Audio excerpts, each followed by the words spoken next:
has been left broken. Open your mind. The world has been left broken.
LG 소프트웨어 개발자 컨퍼런스 LGSDC 2025에 오신 여러분들을 진심으로 환영합니다. 잠시 후 10시부터 LGSDC 2025 본 행사가 시작될 예정이오니 장내외에 계신 분들은 행사장으로 입장해 주시기 바랍니다. 아울러 원활한 행사 진행을 위하여 가지고 계신 휴대폰은 진동 또는 무음으로 부탁드립니다.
잠시 안내 말씀드리겠습니다.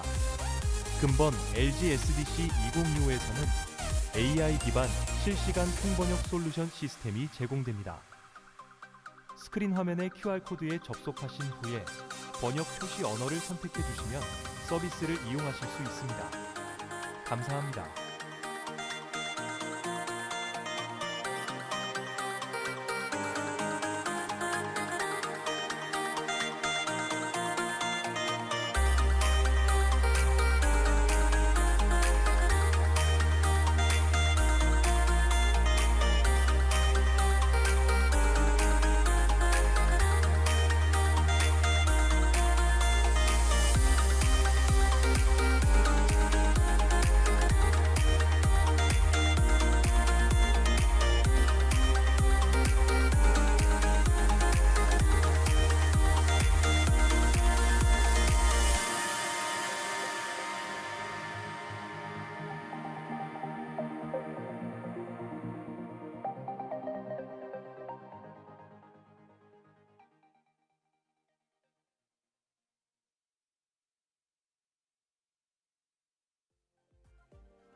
LG 소프트웨어 개발자 컨퍼런스 LG SDC 2025에 오신 여러분들을 진심으로 환영합니다. 그럼 키노트 발표를 시작으로 열정적인 소프트웨어 개발자 컨퍼런스의 시간을 가져보겠습니다. 근본 LG SDC 2025는 평소에 쉽게 만날 수 없었던 분들이 많이 참여해 주셨는데요. 세계적인 글로벌 리더분들을 어렵게 모신 만큼 뜻깊고 의미 있는 시간이 되시길 바랍니다. 아울러 근본 컨퍼런스에서는 AI 언어 통합 플랫폼을 통해 통번역이 실시간으로 제공되오니 편안한 참여 바랍니다. 그럼 여러분들을 위해서 뜻깊은 키노트를 준비하신 발표자를 소개하겠습니다. How has Google incorporated AI into its engineering workflow? 라는 주제로 발표를 시작합니다. 구글 클라우드 리차드 세로터 치프 에반젤리스트님 모시겠습니다. 큰 박수 부탁드립니다. Please welcome Richard Seroter to the stage. Hi. Hello, hello. Cloud man. I almost wore the same thing today. That would have been embarrassing. Can I take a picture with this? Because no one will believe me at home. You want to turn around? Can we do a selfie? Look at the crowd. Here. There you go. There you go. Say hi, everyone. There we go. Thank you, Cloud Man. There we go.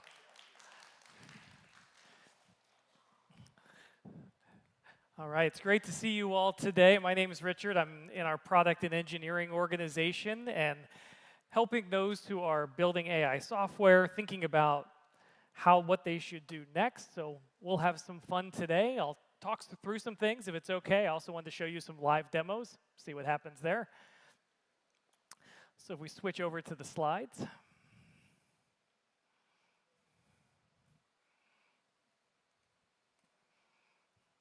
Maybe.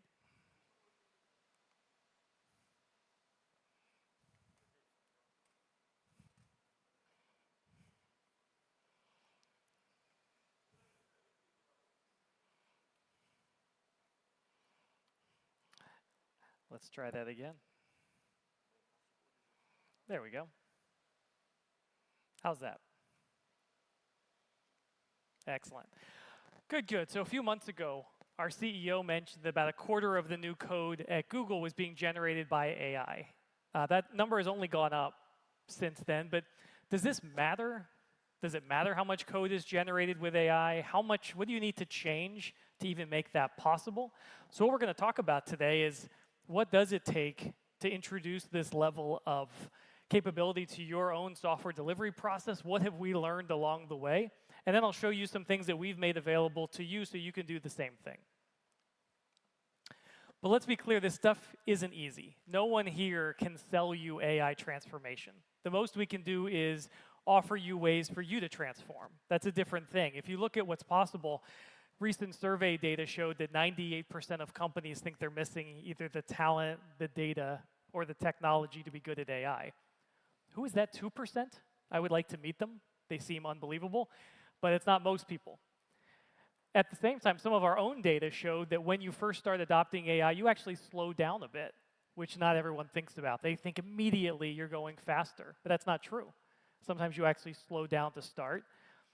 And Gartner research actually said many companies will actually overspend by 1,000% because they haven't estimated their cost. So AI transformation isn't easy in engineering, in your products, but there's a good way to do things, and we'll talk about that today. Because I think we are at a very interesting inflection point. Look, the technology is ready. The LLMs are great. The frameworks are solid. The tools are good. If you're taking a wait-and-see approach, you're going to wait too long. It's important to get in here and start using it. But agents is where the real transformation is going to come. LLMs are amazing, but when you introduce agents on top to build software, to do customer support, to create content, that is where you can do some pretty amazing things, and we'll see examples of that today. Because I think some of the most important things you can do if you think about introducing AI to your software teams is to look beyond coding. Most teams are not spending all their day coding. If you are, you're very unusual. Most engineering organizations are spending anywhere from 20 to 40% of their day coding. That's it. So if that's the only place you focus, you're missing the vast majority of your day, and then all these other roles who aren't software developers. So we want to look at that as well. What does it mean to bring AI to the entire software delivery process? So here's what we do at Google. We've been on this journey for quite a long time. We used AI in software. We've been doing it for years, but we've also learned a lot along the way. Now look, your process won't look a lot different than this, but Google anchors on 4 different developer journeys first. And I'm starting here because I don't think you should apply AI to software engineering if you also don't know how to name all the steps in your software engineering process. So we start by identifying what are all the key steps, what are all the key activities, and then where should we put AI? So first, we have a design loop. You all do this too, right? You think through a problem, you do some designs, you get some reviews, you analyze it, and then developers start their inner loop. This is where you take a piece of work, probably in 30 to 40 minutes, turn that into some sort of small feature, check it into source control, run some unit tests, do it over and over, and then you get into a submit loop. The submit loop is where you take that batch of code now and go for code reviews. You send it through a linter and make sure that it's formatted correctly. At the same time, then you finally submit it, in our Google case, to a big mono repo. And then you have the outer loop. Now you have software that's ready to ship. So how do we take that software? How do we stage it? How do we roll this out in stages using often canary deployment, meaning let's do it here, see what happens, then we'll roll it to here, keep going. Collect telemetry. How is our software doing? And then feed that loop all over again and start the design loop again. You probably do the same thing as this. But it's good to name it. It's good to put a name to the steps. Because again, I think it's very important before you just give AI tools to developers, you have to know what do they do every day. Where is AI going to help them? So we actually released a paper, it's free, anybody can read it, about how do we measure what developers are trying to do every day, right? Because then you know where is their actual pain point. So there's 6 categories. You probably do all of these. Information gathering. Ooh, we spend a lot of time here. Google engineers often spend more time here in planning than actually coding in a given day. This is where you're collecting information, looking at documentation, talking to experts. You probably spend a lot of your day just doing this. Then, of course, we do all these planning activities. How do we figure out what we're going to build? How do we get our designs approved? We spend a ton of time in these first two steps. And then we spend time building. Hopefully the goal here is high quality code, maybe even some experimentation. But again, at this stage, we're actually starting to do some of the work. Now it gets exciting though, because once you're done that, now we want to put software in the hands of our users. You hit this release stage before we have the monitoring and maintenance stage, and then finally running analytics. So we track all of these journeys within Google. We try to figure out where are their pain points at any of these steps, and then we can apply AI at the right spots. So what does Google do? How do we measure developer experience at Google? We've been doing this for a long time. We have a pretty good model, but yours could be great too.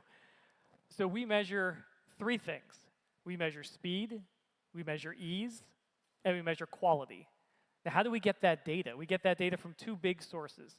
First, every system in Google is instrumented, and Google engineers all pretty much use the exact same tools, the same IDE, the same build system, the same deployment tools, the same coding tools, the same release tools. So we instrument all of that. And then we also run a quarterly survey. That quarterly survey, engineers can fill out and say, let me tell you about my experience. So we take all that data, and then we look at three different units of measure. We look at speed.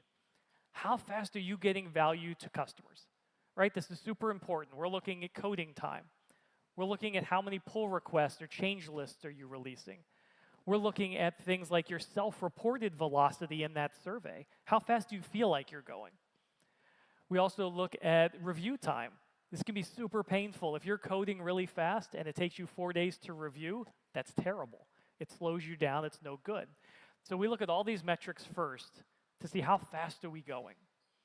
But you can go fast and be fighting all of your systems. So my favorite one is actually the second one, which is ease.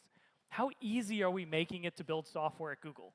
Are you fighting the build system and waiting for hours for a build? What are you doing with ramp-up time?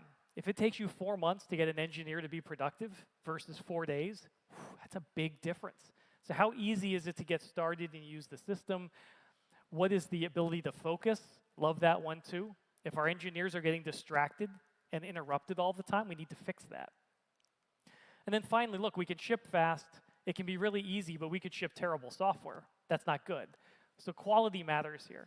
How well are we handling recovery from incidents?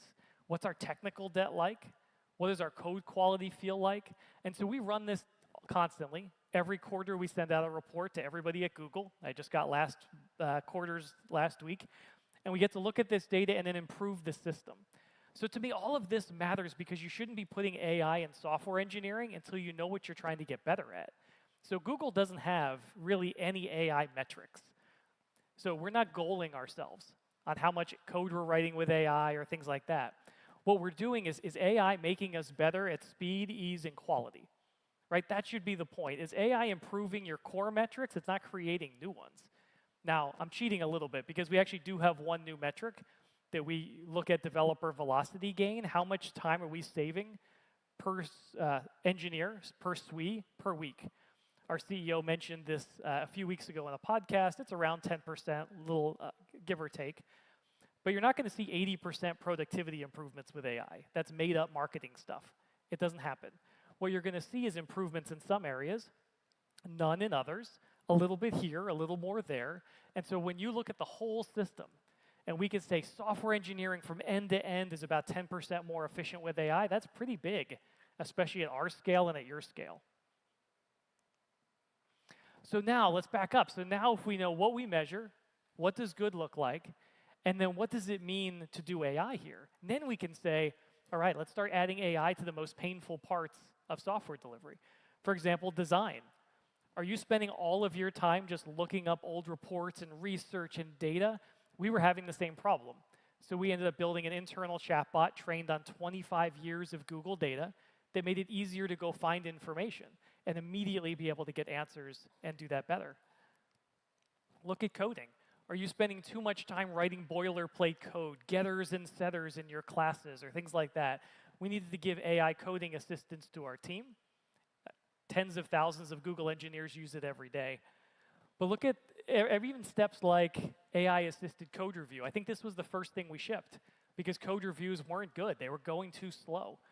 And so now over 10% of our code reviews are AI-assisted. But very, very, very importantly, there is not a line of code written at Google by Googlers or by AI that isn't reviewed by human reviewers.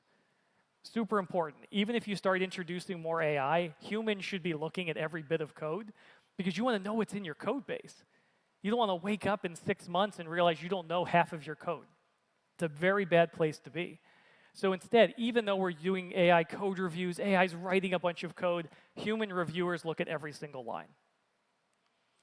And then even the outer loop.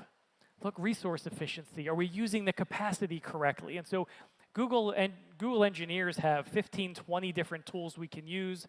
We've also given it to product managers, people who do testing, designers, marketers. Everyone at Google is using AI to get their work done. What kind of things are we providing? So as I mentioned, tens of thousands of folks every week are using AI assistants, chatbots, code assistants, things like that. Whether that's code completion, migrations we're doing for old code bases, even a smart paste where if you paste in old code, we actually fit it into the code you're pasting it into. That's an internal tool. It's very handy. A lot of testing and debugging. Who likes writing tests? Awesome. No hands, because no one likes writing tests. And so how can AI help us write better unit tests, integration tests, end-to-end tests? So we use a lot of help there. But we're also giving this to marketing teams, product teams. Look, if you're a product team and you're trying to sell something, what's more interesting, a 10-page paper or a 2-minute video created with AI? The video is more interesting. So how do we get more creative with these tools and not rely so much on big, giant documents? Let's come up with creative ways to share our ideas. Even our sales team is using it. AI is helping them figure out qualification better. There's not a team at Google I know of that isn't using this. Even my team, which writes all of the documentation for Google Cloud, we're using AI to every night read every one of our quick starts in our documentation, execute them in a little window, and then file any bugs that they found. It's like, this is how we scale our content quality, our code sample generation. It's pretty exciting. So what are we doing besides just me telling you what Google does? That's not fair. Like, I also want you to know what you can do as well. So there's a few things you can do, and then if it's okay, I'm going to show you a few examples, because it's fun. And I have a microphone, so you can't say stop. I'll show you a few things. There's the Gemini app and AI Studio. This is free and easy to use. AI Studio, you can use our latest models, write prompts, vibe code an app, really, really powerful stuff. Gemini Code Assist is our tool that helps you write code, understand code, explain code. I'll show you that as well. Gemini Cloud Assist, this is what sits in your cloud environment, helps you troubleshoot errors that happened, helps you with finance and planning things. How much does this cluster cost? And at the same time can help you optimize the environment if you're over-provisioned or under-provisioned. And then we've put Gemini into Google Cloud all over the place. If you're doing data analytics and you want help writing a query or understanding and doing BI, you're doing troubleshooting in production, we've tried to make sure this is all over the place, even security. And then finally, lots of different productivity tools. Many of these look like what Google uses, and even now, Google engineers every day are using our Gemini CLI, Gemini Code Assist to write production code at Google. So exciting that Google's also using these Google tech, the same ones you can use. But if it's okay, let me show you a few things, a few examples of software across the entire software dev lifecycle. So look, the first place you may start might even be something like Notebook LM. Have you used this yet? Notebook LM is amazing. I can go give it, in this case, I wanted to learn about agents. So I loaded some PDFs, some web pages, some other content. Give it whatever you want, audio, video, text, and then all of a sudden get the ability to chat with the data or generate a podcast in local language and listen to it on the way to work. Create a report, create a video overview, generate something like a mind map that would let you explore your data in ways you never could before. This is free. This is easy to use and a way that you can take technical content, you can take business content, and be able to do research up front. So Notebook LM, wildly popular tech, and anybody can use it. Same with the Gemini app. Look, if you have to do a research project, let's say you're an engineer today going, there's 1,000 agent frameworks. Which one should I possibly use? You could spend the next 2 days reading internet pages and trying to figure it out and writing a report for your manager. Or I could go to Gemini, do a deep research project, and what this does in about 5 minutes is it goes ahead first and reads a few dozen web pages on my behalf, and then goes ahead and creates about a 10-page report with everything I needed to know about agent frameworks. So I don't know why I would ever do research the old way anymore. This is the way I use this all the time to understand big topics. I could even upload my own content if I wanted to here. This is how we should be doing research, right? These sort of tools are making it easier to take tons of different data and make sense of it. But let's say we've done planning, or we want to start doing some planning now. I might jump into something like a tool to help me do sprint planning, right? If you're a product manager, a software leader. And so maybe, first off, I have a picture of my architecture. We all have these, right? They're sitting in our documentation. Maybe I have a whole list of bugs and features. Maybe this is hundreds of things, right? Problems with our product, whatever it is. But maybe this sprint, I really have to get better at running a cost-optimized cluster. So I found this really cool paper. It's a PDF, but it helps me do better clusters with Kubernetes. That's good. Or maybe our systems are going down too much, and we want to make our system better and more resilient. So I found this PDF. Maybe I like that. And so I can take all that content and go into something like Google Cloud Vertex AI, give it the picture, give it the PDF, give it the text file, give it audio, give it video, and say, hey, I'm trying to come up with a sprint plan. It's 1 month. I have 10 developers. I want to spend about 20% of my time on bugs, 60% on features, 20% on quality attributes like resilience. Well, I can run this in just a moment. I did it before I walked up on stage. And what I get back from the AI model is an ability to understand my sprint plan and what my work should look like. Now, does this replace your Scrum Master or your product manager? It does not. But if you are a product leader and you're not using this, you're making it much harder on yourself. So this gives me a first draft that I might use as a team leader to take all sorts of content that might have taken me days or weeks to prioritize and gives me an immediate first cut of it. Why wouldn't I use this all the time right now? So tools like this can help me in research now, planning, but then it's time to build. One of the ways we can build is with the new Gemini CLI. This is putting the power of Gemini, our flagship model, into the command line, into the terminal. You can do all of your work from the terminal. I can look up real-time data because this is internet connected. I can do project work. I can resize pictures on my machine. I can do all sorts of things from here. But let's take an example of something. So I took a very old Java application from a friend of mine that was written 23 years ago. It's not in good shape. If I put this on the internet now, I would get hacked immediately. It wouldn't be good. So my thought was, could I use the Gemini CLI to modernize this application without any coding on my part? And so I might use something like the Gemini CLI to come in and say, well, what I want to do is I don't want AI to do all the work for me. What I want to do is still stay in control. And so if you've heard the term spec-driven development, this is the idea of giving a specification to AI to do some work. So what I want AI to do is help me write that specification. So for example, I might come in here and say, let's see, I want to modernize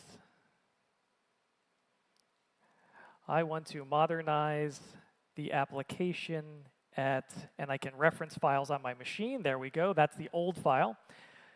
This creates a markdown file named plan.md and think through a modernization plan and document it here. We should end up with a Spring Boot application that's ready to deploy to Google Cloud Run. Now what happens here is it reads all the files, and then it starts to actually create a plan for me. So what I end up with, if I'm an engineer, is I get a markdown file that I might work on with the AI for hours to come up with the perfect migration plan. And then I can go into my IDE, or I could stay here and start walking through it step by step by step. I haven't just given AI all the work to do. I'm in control, but I'm iterating on a specification that I wanted to run through. So this is a really powerful approach to tackling legacy applications, new applications, old applications, and not just giving AI all the work to do, which it's actually not that good at. What I want to do is break it down into a specification that any engineering leader can work on. So we'll go ahead and figure that out for a little bit. That's okay. We'll jump to the next piece while that's playing around. The other piece of this, though, is when I do want to be in the IDE. So I might want to live in the CLI, the terminal. That's great. But I also want to code some things in my IDE. This is Gemini Code Assist. This is our chat assistants and coding assistant. What's really powerful with it, though, and I'll show you just one piece of it, is that I can customize the suggestions from this coding assistant based on code that's sitting in a public or private GitHub repo, a public or private GitLab repo, or a public or private Bitbucket repo. And so you can get all the recommendations that are very personalized to you. Hopefully my internet's still working here. And so I can personalize it based on my code, which simply means that when I'm getting suggestions, this will look like your code, your Markdown files, your Java code, your JavaScript code, your .NET code. And so we can personalize all of that so that my suggestions are completely personalized in the IDE. Assuming my internet still works, let's see. How do we test if the internet works? We go to google.com, right? That's a good sign. All right, we might have funky internet. That's okay. We work without it. It's not a big deal. So in the IDE, I get personalized assistance. I can recommend agent mode, which lets me execute as an agent, do complex operations, understand code, change code, customize code. Really, really powerful stuff. And then assuming we're back in the browser, that didn't just crash on me, we can also do a number of things in our browser here with Google Cloud that isn't just about development. So if I come back, let's see if we have an internet connection again. If not, we'll make do without it.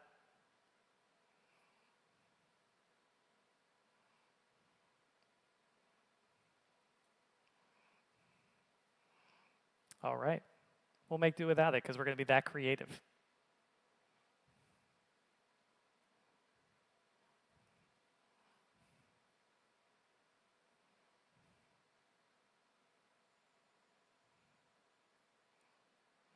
Well, we will talk spontaneously through the rest of it then, because that's how we do it. So what we saw there was if I have coding, other pieces I would have shown you is in BigQuery, for example, I can use AI assistants to help me complete queries. Type natural language. I'm trying to query this data set and group it by this thing. And what AI will do is generate a complete SQL query for me. That's very powerful as well. Security threat analytics, SRE. The point is, as I look at all of that data, this is about end-to-end work, from planning to design and through. So when you think about what can you do right now with AI in the software process, you can do a number of things. You can prototype faster. We have a motto in my team at this point, my organization, that says demos over memos. Stop writing so many documents and start building. Build prototypes, test ideas, try different things. And so you can prototype faster than ever with the help of AI assistants, and we're seeing that all the time. You can do faster research, like I showed you. Use Notebook LM, use Gemini Deep Research, do research faster and better than you did before. We can code better now. We get better assistance. We can check as we're typing if we're meeting our standards or not and getting our recommendations. We're able to do so many more things than we could do before because AI assistance is making this possible. So I'm excited about it. You're seeing our own performance change here, but there's only a few takeaways I want you to think about here. First off, this isn't just for developers. This is a tool that I think impacts all of us, from executives to individuals to database teams to operations teams to architecture teams. We can all take advantage of this. At the same time, this is just a tool. We still need expertise. You should still be experts in your language, programming language, in database concepts, in API development. We can't lose our core skills because we need to steer these AI LLMs correctly. And so we need our expertise. So treat this like a tool. Recognize that this impacts the entire process for AI, for software development, but also make sure you know what you're measuring. I started off this whole talk by showing you how Google looks at the whole process. Make sure you do the same thing so you know where you want to apply AI to the right spots. Don't just give everybody every AI tool. Pick the right spots where you have real pain points, and you'll make a huge difference for your team. Thank you very much. I appreciate it. 네, 좋은 말씀 해주신 리차드 세로터 치프 에반젤리스트님 감사합니다. 다시 한번 큰 박수 부탁드립니다. Thank you, Richard Seroter, Chief Evangelist, for your wonderful remarks. 다음 키노트 발표는 Towards Quantum-Centric Supercomputing, Bridging Quantum and Classical Worlds 란 주제로 IBM 퀀텀 유리 고바야시 아시아 퍼시픽 리드님께서 발표해 주시겠습니다. 무대로 모시겠습니다. 큰 박수 부탁드립니다. Please welcome Yuri Kobayashi to the stage.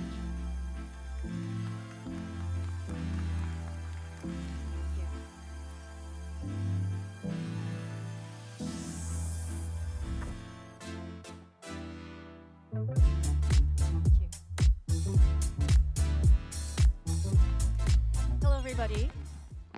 It's wonderful to be here. And my name is Yuri, and I'm from IBM Quantum. I'm very excited today that I get to talk about the latest updates that are happening in quantum computing at IBM.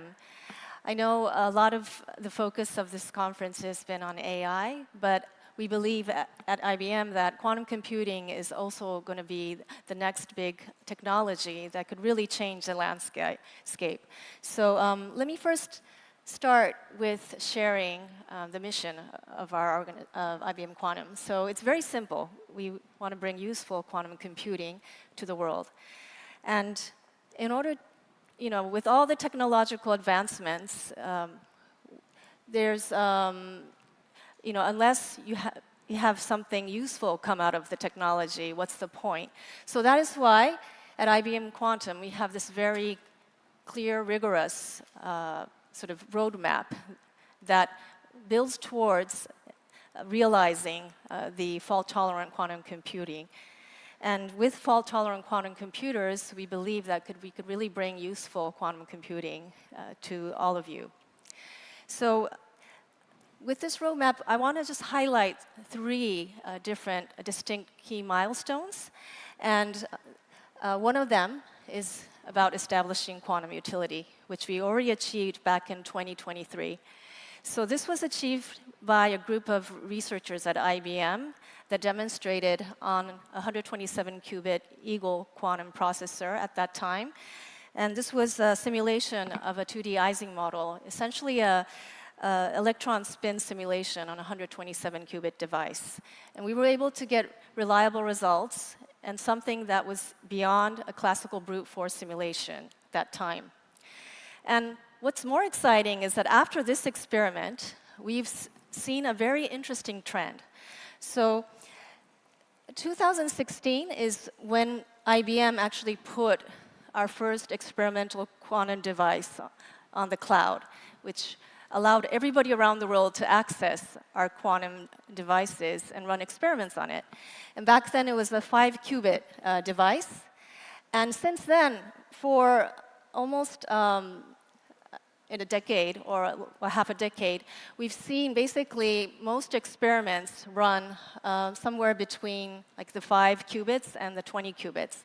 So the average number of qubits used in experiments in 2023 were actually 13. But since that experiment that I just mentioned, that was featured in the cover of Nature in 2023, what we saw was basically a large number of different experiments from around the world that started utilizing more number of qubits, over 100. So this is basically the so-called utility scale regime that is going to be very challenging for classical simulations to brute force simulate. And this was first proven with one of our Heron processors. Now, the Heron processor is one of our latest quantum processor, and it uses tunable couplers, which virtually eliminates the crosstalk between qubits, allowing it to have really high fidelity and longer coherence times. That is denoted by the T1, T2 times here. So the Heron processor actually has now up to 300 microseconds T1 time. And also, some of the best 2-qubit error gates are showing really extremely good results. So the other innovations with our quantum processors is always also about increasing this so-called coherence time. And one of the other technology that went into the second revision of the Heron processor was to eliminate the so-called two-level system noise that was inherent in the chip. The two-level system in this context is basically a noise, a source that comes from the interaction between the qubit and the chip device medium. And it has been one of a headache for quantum hardware engineers for a long time.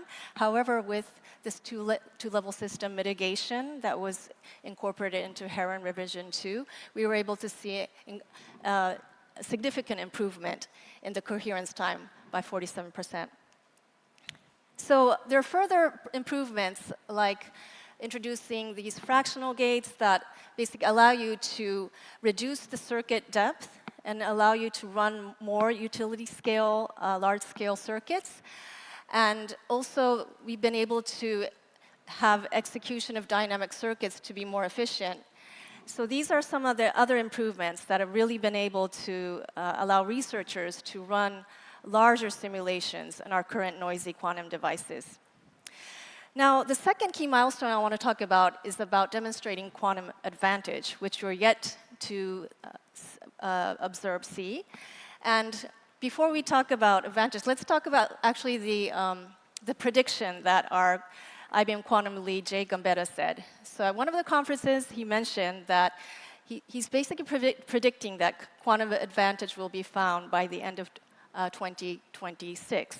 But he gave us this condition, but only if we work together to drive quantum algorithms discovery. So quantum algorithms is key to achieving a quantum advantage with the current noisy devices.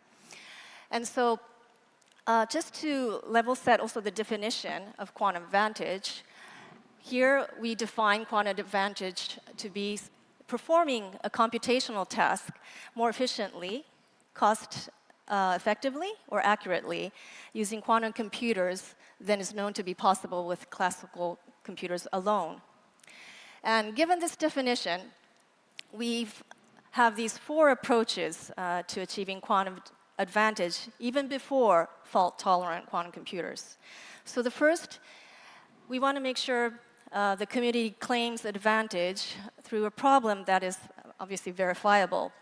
So we are starting to see some promising experiments, especially in the area of optimization, also through our joint research with Los Alamos National Lab in some multi-objective optimization problems, as well as with our partners such as Q-Control and Kipu Quantum that are also providing some state-of-the-art optimizers.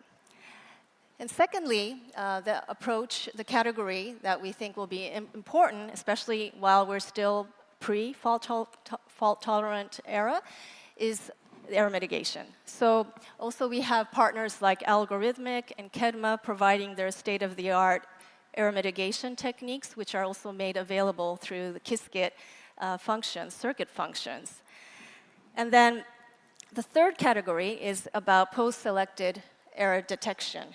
So this actually draws inspiration from fault tolerance and error correction, and using post-selected corrected circuits to remove the effects of noise.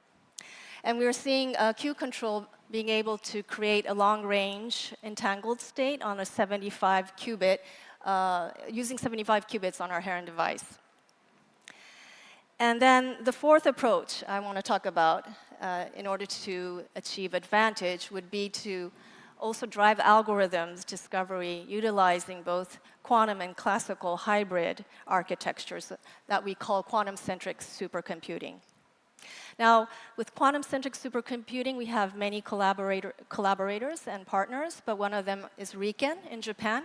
And recently, in RIKEN in Kobe, they have their supercomputer Fugaku, and it's now co-located with IBM Quantum System 2. And the two now being connected, we're able to drive algorithms that utilize both the quantum and classical, such as one of them being an algorithm called sample-based quantum diagonalization. So in many problems, there's always a part that could really get the most from the quantum computation side, and then also there's a part in the problem that could be more efficiently solved using classical computational resources. And the sample-based quantum diagonalization allows you to sample the quantum bit strings from an ansatz circuit run on a quantum computer, but then you span your Hamiltonian using a subspace based on the good bit strings, and then diagonalize that Hamiltonian on the supercomputer. And this way, we could more efficiently tackle large-scale molecule simulations, which is shown in these results. Now, these three results is an overview of some of the electronic structure problems that were simulated using both the Fugaku supercomputer and IBM Quantum Heron processor. And I know it's a little difficult to see, but all the qubits here that are colored are the actual qubits that were used on our Heron devices to map the properties of this molecule, by also taking inspiration from the hardware topology as well. And the first example here is showing the dissociative curve of the nitrogen molecule. And you could see that not just with a simple basis set approximation like STO3G, but a more realistic basis set like CCPV-DZ, which allows you to have a better approximation of the electronic structure of that molecule is used, and able to get viable results here. And the second, now we move on to a larger molecule, which is basically a iron and sulfur cluster.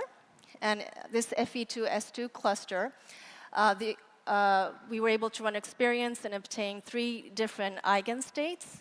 And if you do a linear extrapolation, these results actually are comparable to the state-of-the-art classical simulation, such as DMRG. And we're now even pushing our quantum hardware further with even a larger iron-sulfur cluster, Fe4S4. And getting better energy calculations.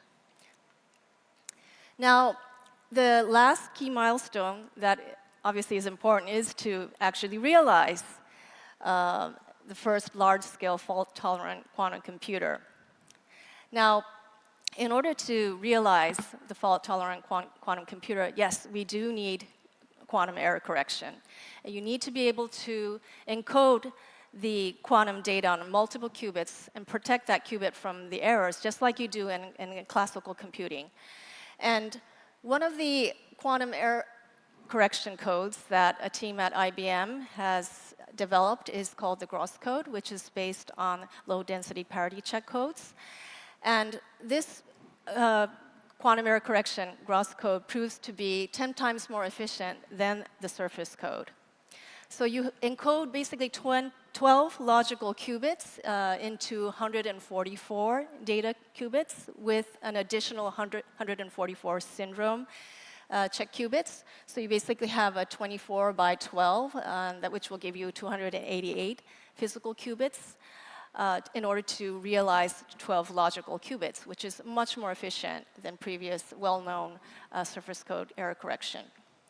Now, in order to basically build on top of this error code and realize a large-scale fault-tolerant quantum computer, you need this kind of fault-tolerant modular architecture. So if you take the 12 logical qubits as one of the units, and then you want to be able to scale this, and in order to do that, you use these L couplers, which allows you to have long-range connection between qubits on different quantum devices.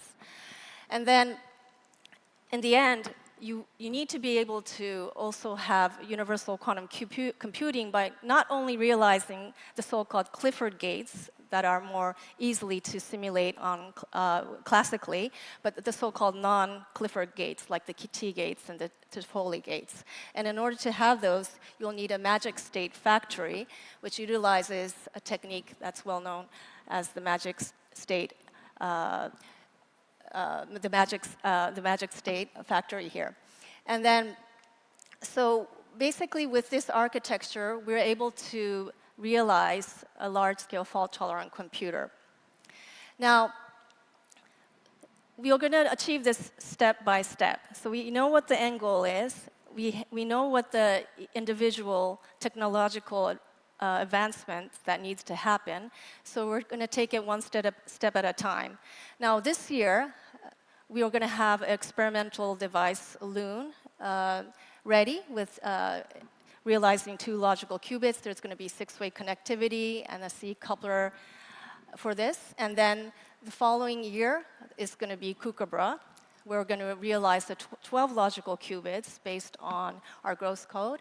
And then also have real-time decoding and a logical processing unit that's going to allow the logical gate operations.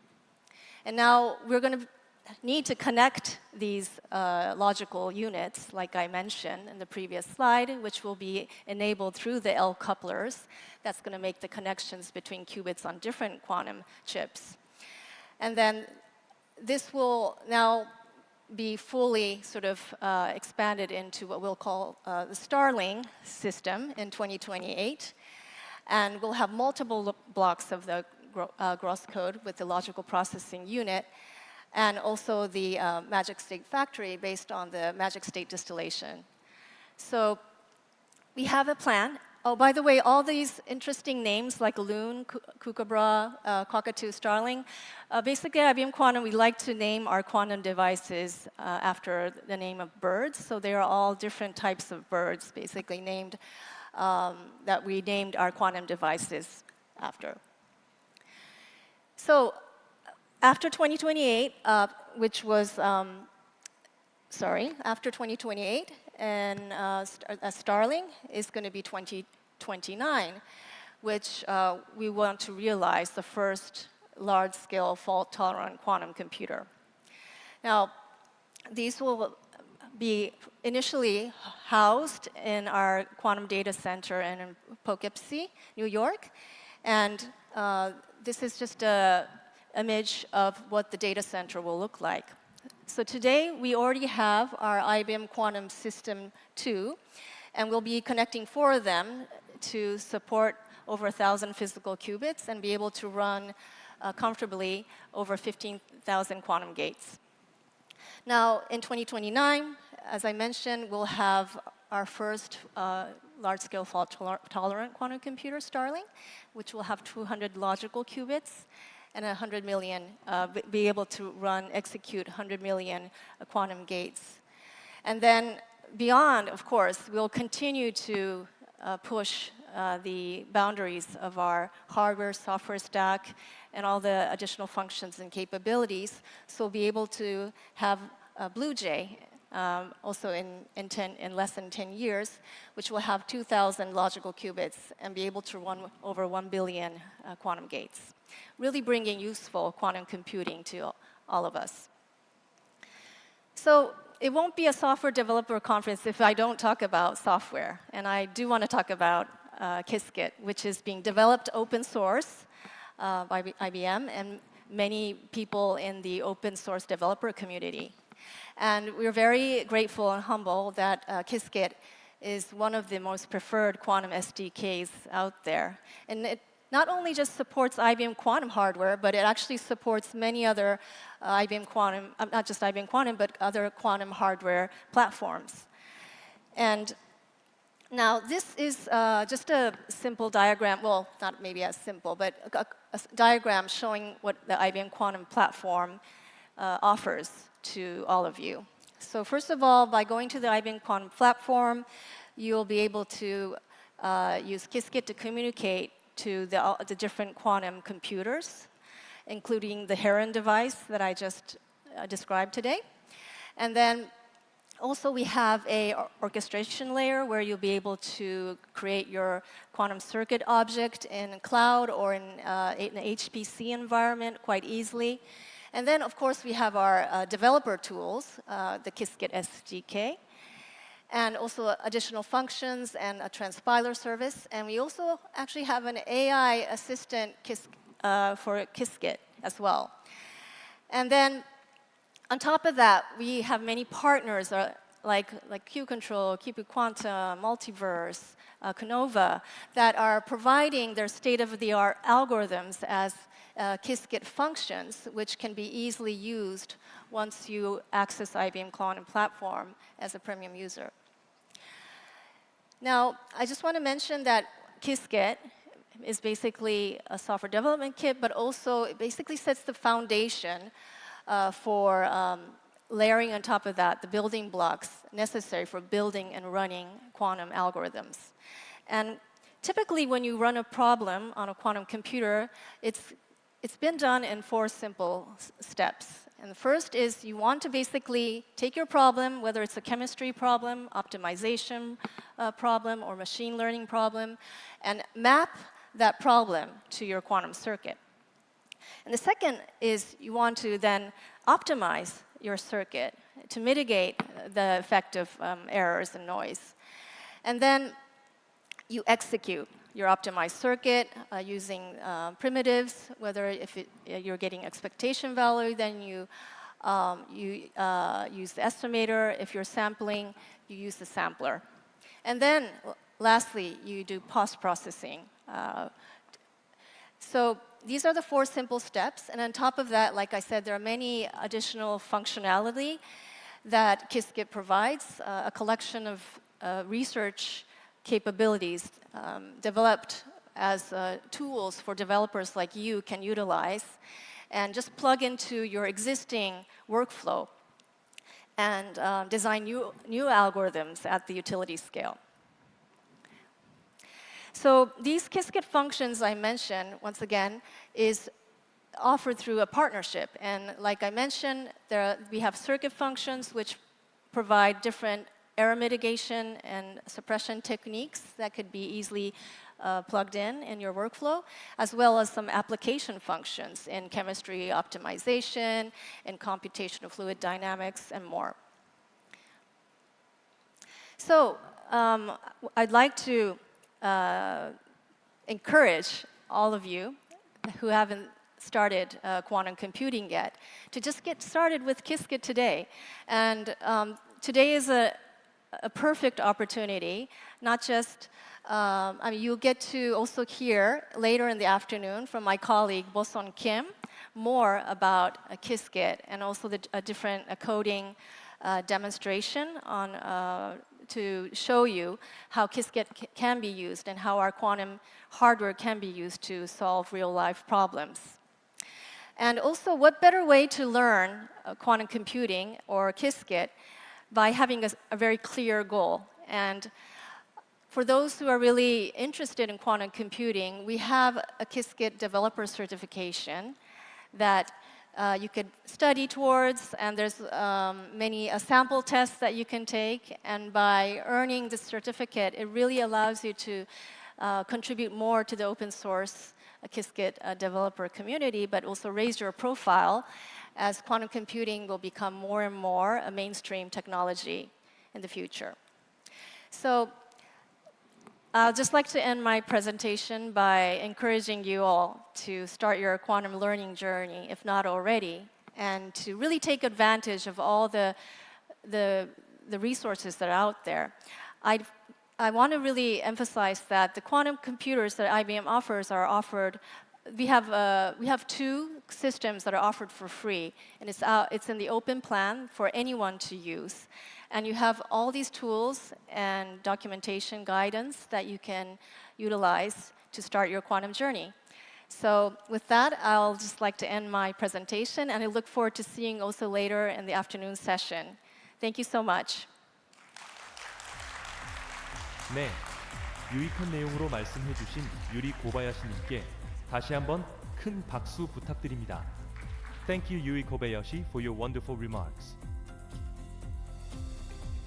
이어지는 순서는 LG SDC 2025 2일차 마지막 키노트 발표입니다. 발표 이후에는 현장에 계신 분들을 대상으로 다채로운 경품 추첨의 기회도 있으니 끝까지 함께 하시길 바랍니다. 네, 그럼 다음 발표자분을 소개하겠습니다. LG AI연구원 그룹장이신 최정규 상무님께서 에이전트 AI와 산업혁신에 대한 주제로 발표해 주시겠습니다. 최정규 상무님을 큰 박수로 맞이해 주시길 바랍니다.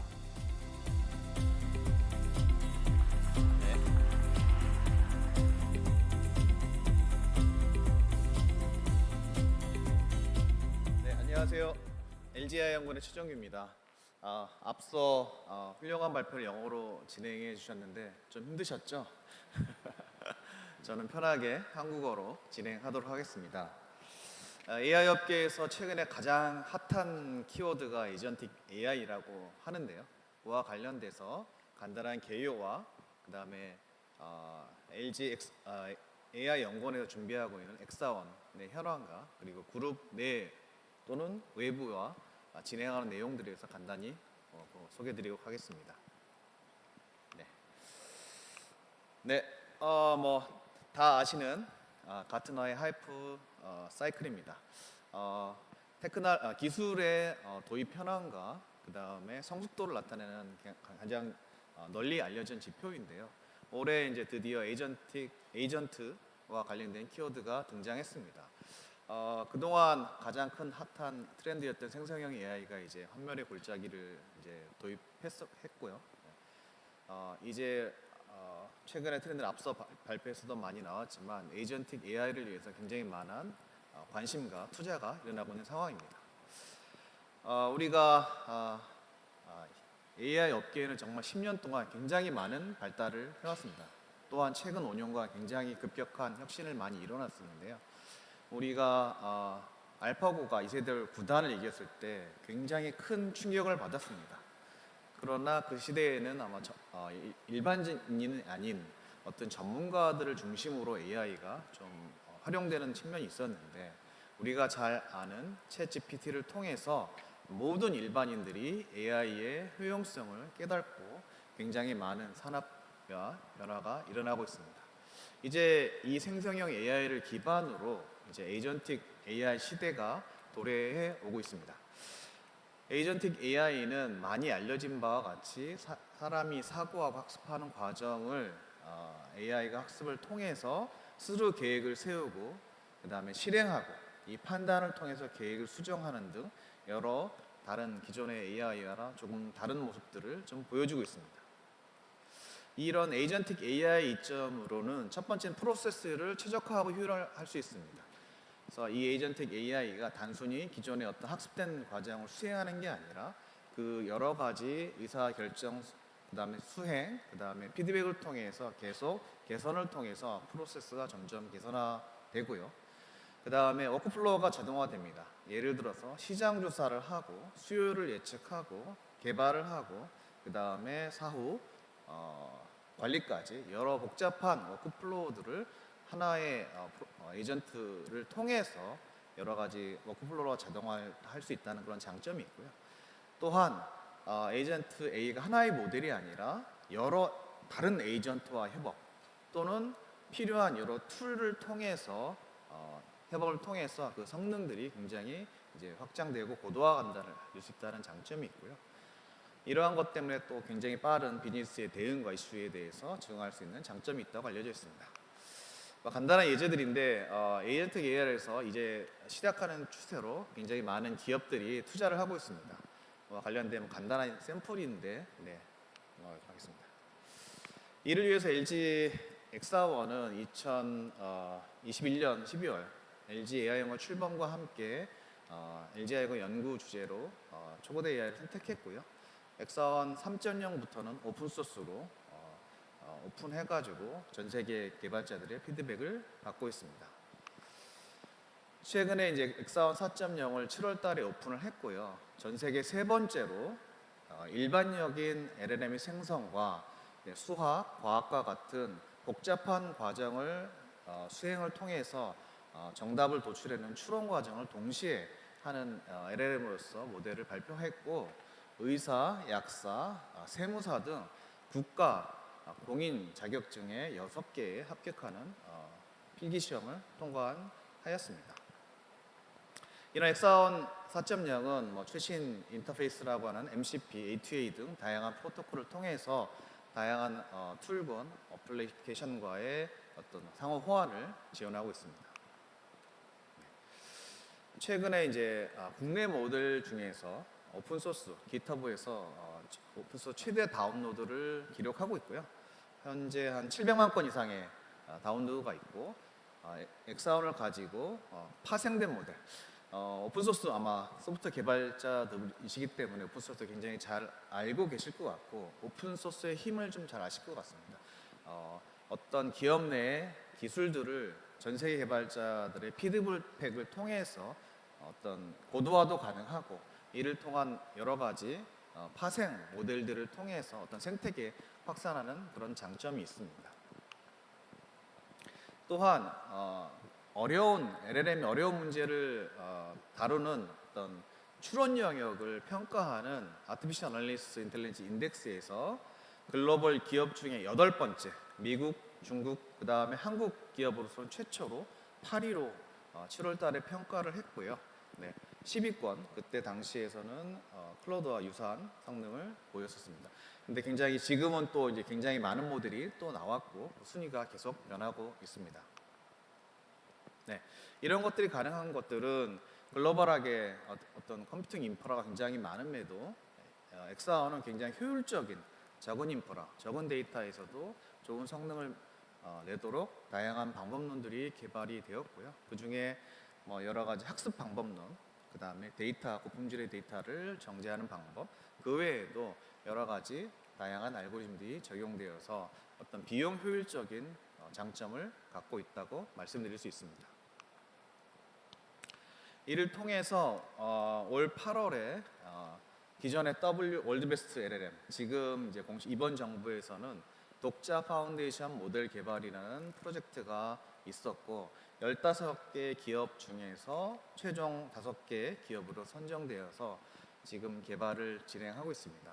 2년 반 동안에 매년 한 6개월, 1년 단위로 다시 경쟁을 통해서 평가를 하고, 그 중에서 한 기업씩이 떨어져 나가서 최종 2개의 기업이 남는 아마 사상 초유의 국가 어떤 경쟁 체제의 R&D 프로젝트고, 선정된 기업에게는 막대한 GPU 자원을 지원하는 그런 프로젝트가 진행되고 있습니다. 네. 이 K엑사원의 이 명칭을 앞에 K를 붙여서 우리 K엑사원이라고 프로젝트 명칭을 정했고요. 이 과제의 목표는 국내 기업들이 인프라 이슈 때문에 약간 중소형 모델을 개발하고 있었는데, 이제 프론티어급 모델에 도달하는 것을 목표로 하고 있습니다. 단기적으로는 오픈 모델 중에서의 최고의 모델 사이즈를 갖는 프론티어급 모델을 넘어서는 게 목표고, 최종적으로는 클로즈 모델을 세계 최고의 모델에 도달하는 것을 목표로 진행하고 있습니다. 네, 이를 통해서 이 과제에서는 단지 모델 개발이만이 아니라 전 국민에게 그런 AI 생태계를 확대하기 위한 전략이 또 필요합니다.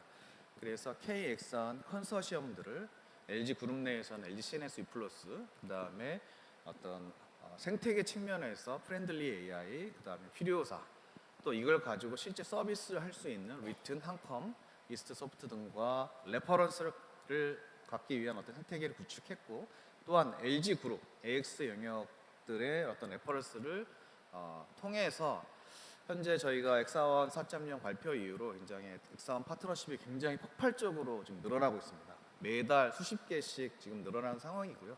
이를 통해서 AI 에코 시스템을 구축을 하고자 합니다. 네. 여러분 LG에서 많이 알고 계실 거라고 저는 믿고 있는데 아직도 모르는 분 계시더라고요. 그래서 이런 엑사원을 기반으로 LG의 대표적인 워크 에이전트인 챗엑사원에 대해서 간단히 소개해드리겠습니다. 챗엑사원은 기업 내 외부의 정보 연계를 하고 기업 내 밸류 체인별로 특화된 어떤 엔터프라이즈 AI 에이전트를 지향하고 있습니다. 기술적인 특성은 에이전틱 AI에 맞게 슈퍼 에이전트를 통해서 사용자의 목적에 맞도록 다양한 서브 에이전트가 협업을 통해서 어떤 밸류 체인별 업무를 도와주도록 설계되었습니다. 작년 12월에 챗 엑사원을 출시한 이후로 굉장히 많은 홍보 활동을 통해서 LG그룹 내 거의 이제 LG그룹 내 사무직의 한 80% 정도가 사용을 하고 있고요. 그룹 내뿐만 아니라 해외 법인은 사실 현재 구조상 저희가 지원하는 범위 내에 있지 않기 때문에 유료로 지금 해외 법인에서 사용하는 것을 검토 중이고, 또한 7월 달에 이제 외부 B2B 대상으로 오픈했습니다. 이 B2B를 통해서 지금 굉장히 많은 도입 문의가 많이 진행되고 있고, 이런 것들은 CNS와 협업을 통해서 체득 사원을 다시 외부 기업까지 전개하려는 준비를 하고 있습니다. 대표적으로 저희가 심층 리서치는 아마 국내에서는 처음으로 개발하고 운영하는 서비스입니다. 체득 사원 내 심층 서비스에 대해서 간단히 말씀드리면, 첫 번째는 사용자가 질문을 하면 질문에 관련된 사전 배경을 조사하고 분석 범위를 판단한 다음에 사용자로 하여금 그 분석 범위에 대한 확인을 받도록 되어 있습니다. 이 예제는 실제 사용 예제에서 가져왔는데, 국내 대기업 SAP, S4, HNA 전환 프로젝트 파이프라인과 LG CNS, MSP 수익성 구조를 분석해 달라고 요청을 하면 이와 관련된 사전 조사를 합니다. 그래서 1, 2, 3, 4, 5번과 같은 어떤 분석 범위를 사용자에게 요청을 했고요. 그럼 전체 대기업 대상으로 최근 3년 내 데이터로만 분석해 달라고 사용자가 요청을 하게 됩니다. 죄송합니다. 아이고 뒤로 가려면 이를 통하면 채덱사원은 주어진 분석 범위와 사용자 확인을 통해서 리서치를 수행한 어떤 하이 레벨의 플랜을 수립하게 됩니다.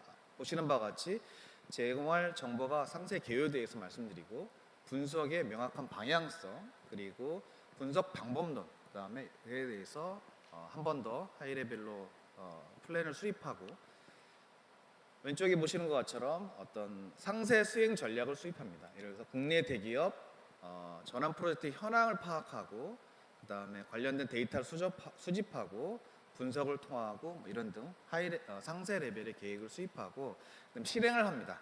그와 관련된 어떤 내부 문서를 검색하고, 그다음에 외부 검색을 통하고 이와 관련된 내용을 사용자 요청이 맞는지를 판단하고, 이 내용이 부족한다고 생각하면은 추가적으로 부족한 부분을 더 조사하는 그런 수행 프로세스를 통하게 됩니다.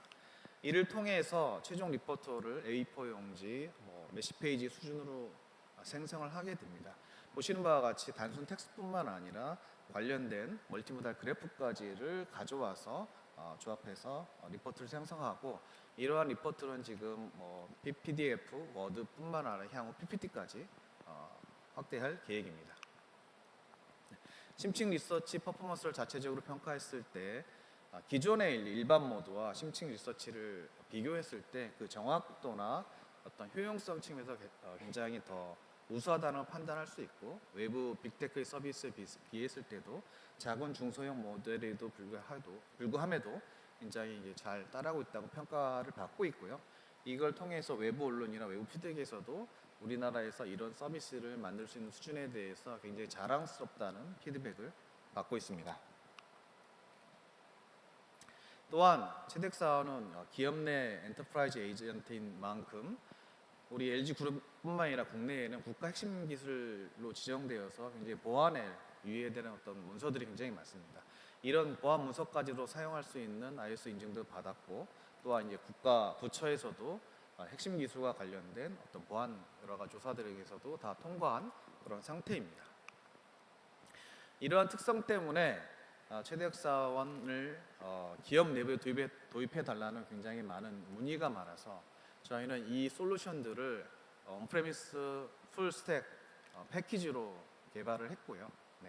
이런 것들은 다양한 피지컬 서버뿐만 아니라 여러 가지 컨테이너를 통해서 엑스암 모델과 서비스, 그다음에 여러 툴들을 보안 이슈 없이 기업 내 온프레미스 내에서 동작하도록 설계가 되었고, 다양한 인터페이스를 지원하도록 설계가 되었습니다.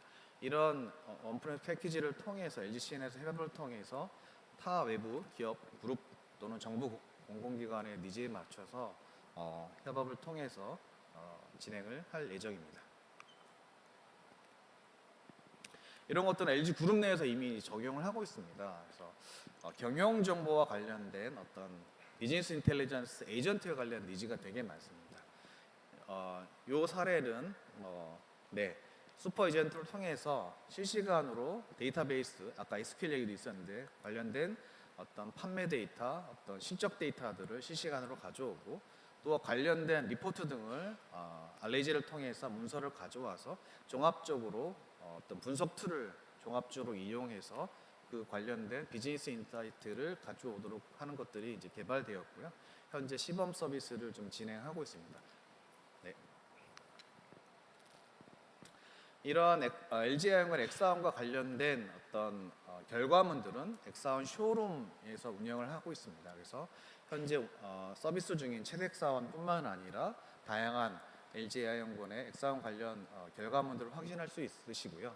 한 가지 또 다른 것은 어떤 기업 내부에서만 사용하시던 채택사원을 현재 외부에서도 제한적으로 사용하실 수 있도록 오픈해놨습니다.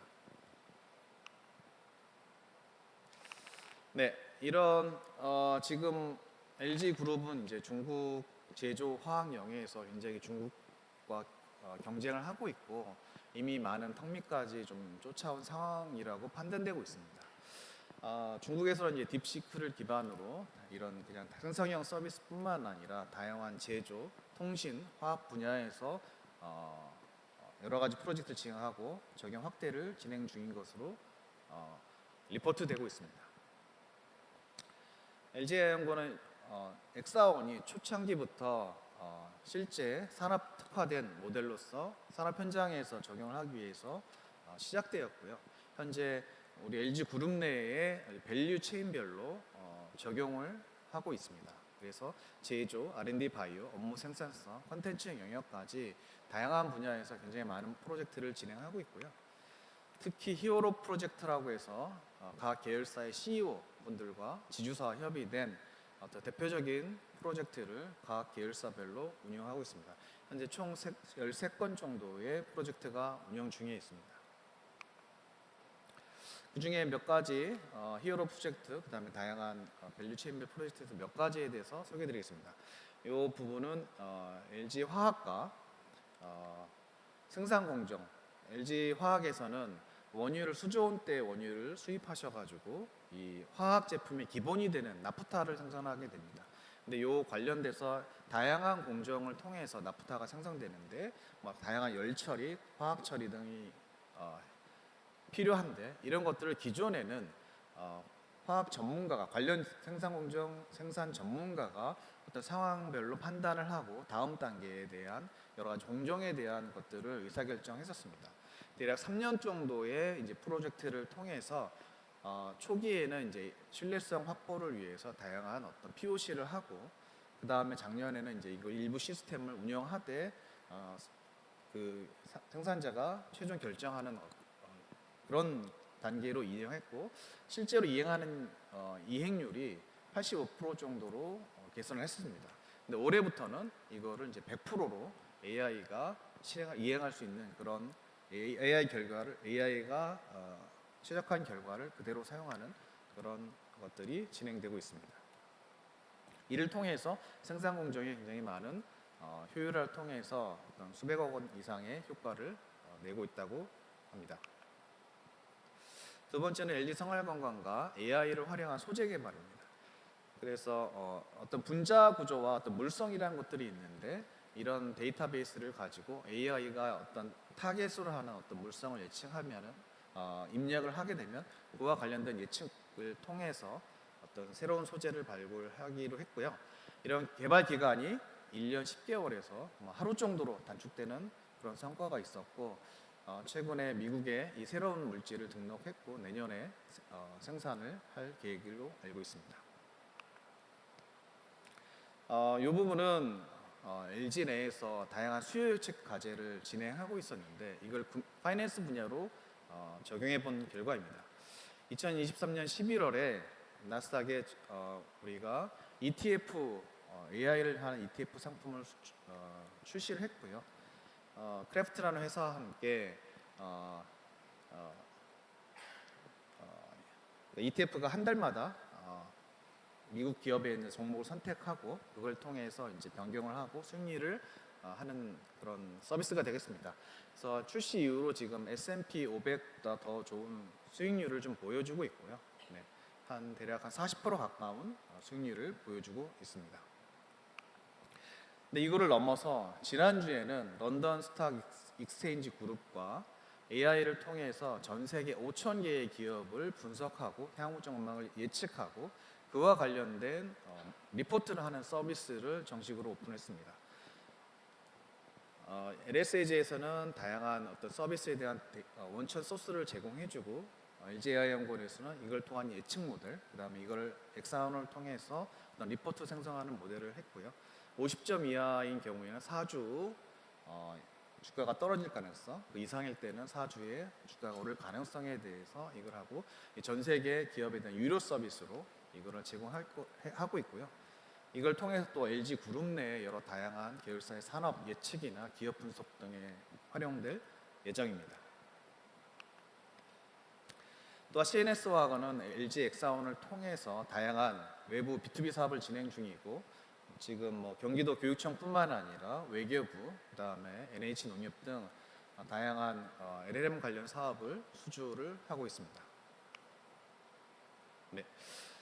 이와 관련해서 자체적으로 저희가 데이터 신뢰를 AI 에이전트가 어떤 오픈 소스 데이터를 가지면 그 웹의 트레젝토리를 찾아가서 각각 그 라이센스를 읽어서 판단을 하고 그와 관련된 법적 리스크를 예측하는 넥서스 서비스를 이제 오픈을 했고요. 이와 관련해서 LG아이연구원 요 넥서스를 사용해서 모든 LLM 혹은 AI 개발 모델을 활용하고 있고 뿐만 아니라 다른 타 기업들과에서도 요 관심이 많아서 요 서비스도 지금 확대하는 것들을 논의 중에 있습니다. 네, AI 시대의 국가 기업 개인별로 이제 AI의 겨울이라는 시대를 2번이나 겪었지만 현재 모든 산업 분야에서 AI를 통해서 국가, 그다음에 기업, 그다음에 개인별로 경쟁력의 주요 요소로서 활용될 것으로 지금 기대되고 있습니다. 한 가지 예로 이제 우리가 회계사면 기존에 코딩을 잘한 회계사를 이제는 국민 공고에서도 찾고 있고요. 이 AI와 관련된 것들이 이제 점차 모든 산업에서 필수 요소로 되고 있습니다. LG아이연구원은 여러 가지 사회적으로도 외부 에이머스라고 해서 국내 청소년 혹은 대학생을 대상으로 AI 교육도 하고 있는 반면에 올해 이제 교육부 정식 인가를 얻어서 사내 대학원으로서 일단은 출범을 했습니다. 올해는 1차적으로는 석사 공식 인증을 받게 됐고요. 지금 이제 박사 인증까지를 지금 심사를 준비하고 있습니다. 네, AI 시대 소프트웨어 개발자의 경쟁력은 당연히도 지금도 잘 하고 계시겠지만 AI가 이제 경쟁자가 아닌 강력한 도구로서 될 것이고 그렇지만 이거를 잘 하기 위해서 인간 고유의 역량이 필요합니다. 문제를 정의하고 비판적으로 사고하고 그다음에 시스템 설계하고 데이터를 이해하고 처리하는 능력들이 더욱더 중요한 시대에 왔다고 말씀드릴 수 있을 것 같습니다. 엑사원은 엑사원 플레임은 엑스퍼트 AI for everyone이고 일반인도 전문가는 더 전문가답게 만드는 AI를 개발하기 위해서 많은 노력을 기울이겠습니다. 네, 여기까지 발표 말씀드리겠습니다. 감사합니다. 좋은 말씀해주신 최정규 상무님 감사합니다. 다시 한번 큰 박수 부탁드립니다.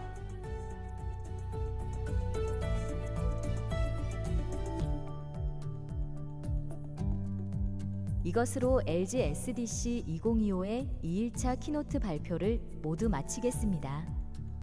끝까지 함께해 주신 참가자 여러분 감사합니다. 현장에 계신 참석자분들을 대상으로 럭키드로우에 앞서 간단한 참여 설문에 응해 주시면 럭키드로우에 자동 참여하시게 됩니다. 앞에 보이시는 QR코드를 통해 접속하시어 LG SDC 2025에 대한 여러분들의 소중한 의견을 남겨주시길 바랍니다.